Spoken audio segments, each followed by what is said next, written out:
What are the new non-invasive cancer risk screenings? Imagine catching cancer early without any discomfort or invasive procedures.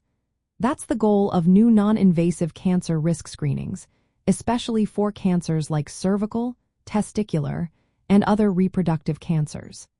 These methods aim to identify risk factors or early signs before symptoms appear, making screening easier and less stressful.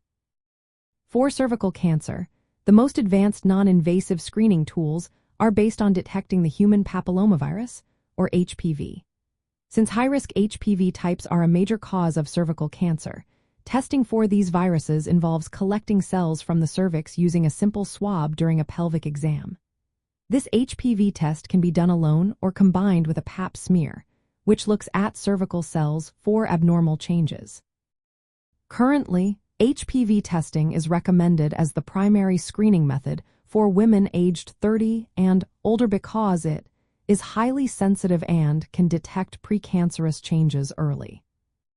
Another non-invasive method used is liquid-based cytology, or the pap test. Instead of smearing cells on a slide, cells are collected into a liquid medium, which improves sample quality and allows for additional testing, like HPV detection, from the same sample. This approach has become standard because it is effective and comfortable. Researchers are also exploring exciting new options like liquid biopsies. These involve analyzing cancer-related DNA, RNA, or proteins found in body fluids such as urine, blood, or vaginal secretions. The idea is to develop tests that can assess risk or detect early cancer signs without needing tissue samples. Self-sampling is another promising development, allowing women to collect their own vaginal samples at home for HPV testing. This can increase screening participation, especially in communities where access to clinics is limited. When it comes to testicular cancer, routine screening of men who show no symptoms is not generally recommended.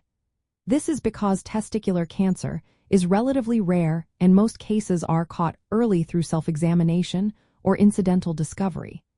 If a man notices a lump or swelling, medical imaging like ultrasound is used to investigate further. But no validated non-invasive screening test exists for asymptomatic men at this time. For other reproductive cancers like ovarian or endometrial cancer, no widely accepted non-invasive screening tests are currently available. Ongoing research looks into blood-based biomarkers and advanced imaging techniques, but these are still in the experimental stage. The focus remains on awareness of symptoms and understanding personal risk factors. In summary, the most promising non-invasive screening methods today are HPV testing and liquid biopsies for cervical cancer. Self-sampling options are making screening more accessible and comfortable. For testicular and other reproductive cancers, early detection relies more on awareness and prompt medical evaluation of symptoms. As science advances, new techniques may become routine, but for now, consulting healthcare providers for personalized advice is essential. Remember, early detection saves lives, so stay informed and proactive about your health.